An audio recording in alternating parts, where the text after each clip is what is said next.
अस्सलाम वालेकुम स्टूडेंट, आज हम करेंगे एक्सरसाइज 2.1 का क्वेश्चन नंबर 4 करेंगे। हमने एक्सरसाइज 2.1 का क्वेश्चन नंबर 1 भी कर लिया, क्वेश्चन नंबर 2 भी कर लिया, क्वेश्चन नंबर 3 भी। आज हम करेंगे एक्सरसाइज 2.1 का क्वेश्चन नंबर 4 करेंगे।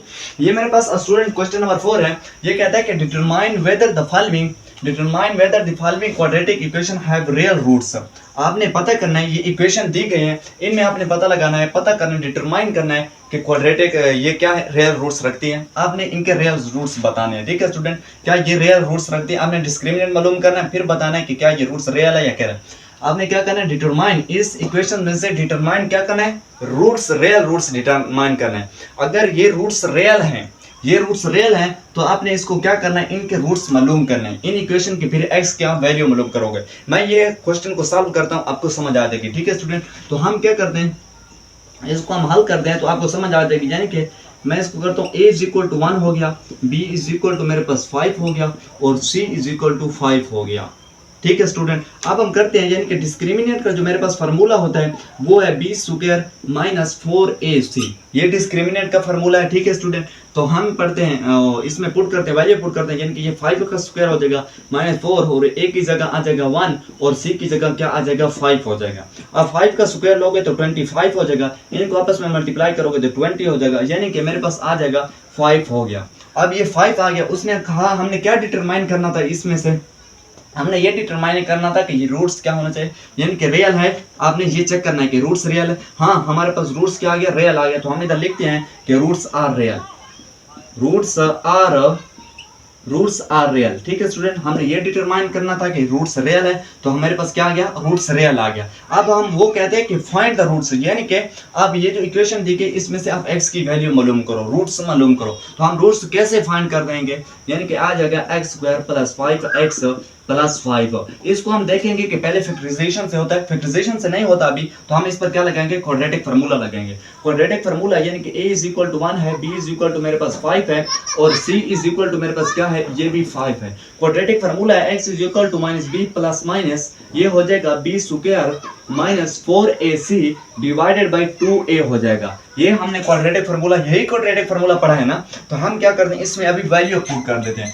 x इज इक्वल टू आ जाएगा माइनस b की जगह क्या आ जाएगा, माइनस 5 आ जाएगा। ठीक है स्टूडेंट, ये हो जाएगा प्लस माइनस हो जाएगा और माइनस b की जगह इधर फिर आ जाएगा b के स्क्वायर की जगह माइनस 5 आ जाएगा, माइनस 5 का स्क्वायर आ जाएगा 4 और ac की जगह, यानी कि a को हमने किसके इक्वल, a 1 के इक्वल है और c मेरे पास किसके इक्वल है, c 5 के, तो हम क्या करते हैं, इधर 5 लिख लेते हैं। ठीक है स्टूडेंट, ये आ जाएगा, अब आ जाएगा 2 और a की जगह क्या आ जाएगा, फिर 1 आ जाएगा, ये आ जाएगा x is equal to minus 5, ये हो जाएगा प्लस माइनस। अब आप 5 का हम स्क्वायर लेते हैं तो कितना हो जाएगा, 25 होगा, इनको आपस में मल्टीप्लाई करोगे तो 20 हो जाएगा, ये 2 आ जाएगा, यानी कि x is equal to minus 5, ये हो जाएगा प्लस माइनस, ये 5 हो जाएगा और डिवाइडेड बाई कितना हो जाएगा, ये 2 हो जाएगा, यानी कि x is equal to minus 5 plus under root 5 और ये 2 आ गया, एक तो ये आ गया और दूसरा x is equal to minus 5 और minus under root 5 divided by 2 आ गया। ठीक है स्टूडेंट, तो हमने क्या बताना था कि रूट्स क्या है, रियल है, ये चेक करना था, ये बताना था, हमने ये बता दिया कि रूट्स रियल है।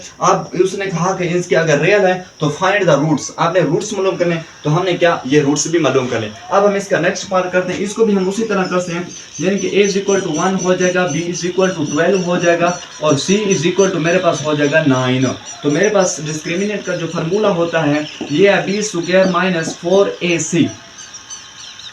ये डिस्क्रिमिनेंट का हमने फार्मूला यही पढ़ा, इसमें हम क्या करते हैं, वैल्यू पुट करते हैं, यानी कि ये 12 का स्क्वायर हो जाएगा माइनस 4 और a की जगह क्या आ जाएगा 1 हो जाएगा और c की जगह पर क्या आ जाएगा 9 हो जाएगा स्टूडेंट।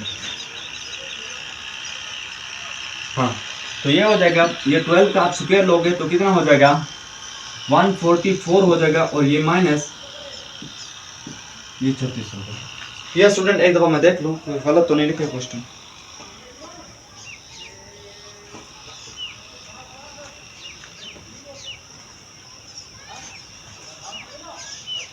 तो ये स्टूडेंट इधर 4x स्क्वायर है। ठीक है स्टूडेंट, इधर क्या है, ये 4x स्क्वायर है, यानी कि a इज इक्वल टू आ जाएगा 4 हो जाएगा। ठीक है स्टूडेंट, तो a is equal to 4, b is equal to 12 square है, हाँ प्लस 9, ये a इज इक्वल टू 4 है। ठीक है स्टूडेंट, तो इधर आ जाएगा मेरे पास ये आ जाएगा बी स्क्वायर की जगह हम क्या लिखेंगे 12 का स्क्वायर हो जाएगा -4 और ए की जगह क्या आ जाएगा 4 और सी की जगह क्या आ जाएगा 9 हो जाएगा। यानी कि ये आ जाएगा 12 का स्क्वायर लोगे तो कितना हो जाएगा 144 हो जाएगा माइनस इसको आपस में मल्टीप्लाई करोगे तो ये भी कितना होता है 144 होता है। यानी कि आपके पास क्या आ गया रूट्स 0 आ गया। डिस्क्रिमिनेंट आपने मालूम किया, डिस्क्रिमिनेंट क्या आ गया 0 आ गया। अब हम इधर क्या लिखेंगे कि रूट्स आर रियल। हम 0 को भी तो रियल बोल सकते हैं ना, रूट्स आर रियल, तो ये रूट्स आर रियल है। ठीक है स्टूडेंट, ये रूट्स आर क्या है, रूट्स आर रियल है। ठीक है, अब हम क्या करते हैं इसको फैक्टराइज करते हैं, यानी कि ये हो जाएगा 4x square plus 12x plus 9 है। ठीक है स्टूडेंट, इसको हम मजीद करते हैं यानी कि इनके रूट्स मालूम करते हैं। तो हमने ये तो मालूम कर लिया, अब हम इसके रूट्स मालूम करते हैं। यानी कि ये हो जाएगा 4x square plus 6x plus 9। ये फैक्टराइजेशन मेथड तुम्हारे पास यही था ना। अब हम क्या करते हैं 2x को कॉमन कर लेते हैं तो x प्लस कितना आ जाएगा 3 हो जाएगा। इधर से हम क्या करते हैं 3 को कॉमन कर लेते हैं तो ये कितना हो जाएगा 2x, इधर 2x होगा, 2x प्लस 3 हो जाएगा। ठीक है स्टूडेंट, इज इक्वल टू 0 हो जाएगा। ये 2x है। ठीक है स्टूडेंट, 2x प्लस 3 हो जाएगा और इधर भी क्या हो जाएगा 2x प्लस 3 हो जाएगा और ये इज इक्वल टू 0 हो जाएगा। अब 2x plus 3 is equal to 0 होगा मेरे पास और इधर भी 2x plus 3 is equal to 0 हो जाएगा। यानी कि ये आ जाएगा 2x इज इक्वल टू -3 हो जाएगा, ये भी हो जाएगा 2x इज इक्वल टू -3 हो जाएगा। मेरे पास आएगा x इज इक्वल टू -3/2 होगा और x इज इक्वल टू इधर भी -3/2 हो जाएगा। ये स्टूडेंट इसके हमने रूट्स मालूम करना, हमने ये भी बता दिया कि ये रूट्स क्या है रियल है और हमने ये भी मालूम कर लिए इसके रूट्स भी मालूम कर लिए। अब हम इसका पार्ट थर्ड करते हैं। ठीक है स्टूडेंट, इसको भी हम उसी तरह करते हैं, यानी कि ये आ जाएगा a is equal to 6, b is equal to मेरे पास 1 आ जाएगा और c इज इक्वल टू मेरे पास आ गया -2 आ गया। डिस्क्रिमिनेंट का आपको फॉर्मूले का पता है, यानी कि b स्क्वायर माइनस 4ac है। तो इसमें हम क्या करते हैं b स्क्वायर मेरे पास क्या है, यानी कि हम करते हैं 1 का स्क्वायर आ जाएगा -4 और a की जगह क्या आ जाएगा मेरे पास 6 आ जाएगा और c की जगह मेरे पास क्या आ गया -2 आ जाएगा। ठीक है स्टूडेंट, इसमें हम पुट करते हैं, ये हो जाएगा 1 का स्क्वायर 1 हो जाएगा, इसको आपस में मल्टीप्लाई करोगे तो ये कितना हो जाएगा, ये हाँ प्लस 48 हो जाएगा। ठीक है स्टूडेंट, तो ये हो जाएगा 49 हो जाएगा। तो इधर हम क्या लिखेंगे, यानी कि रूट्स आर रियल। रूट्स क्या है मेरे पास, रूट्स आर रियल हो जाएगा। ठीक है स्टूडेंट, इसको हम फिर लिखते हैं।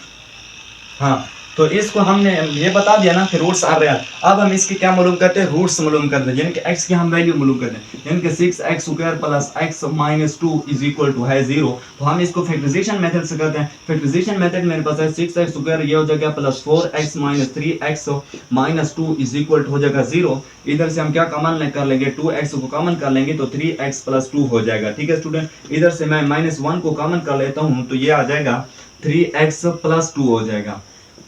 ठीक है स्टूडेंट, और इज इक्वल टू 0 हो जाएगा। तो ये हो जाएगा 2x माइनस 1 हो जाएगा और ये हो जाएगा 3x प्लस 2 हो जाएगा और इज इक्वल टू 0 हो जाएगा। ठीक है स्टूडेंट, ये आ गया। अब मैं करता हूं, यानी कि 2x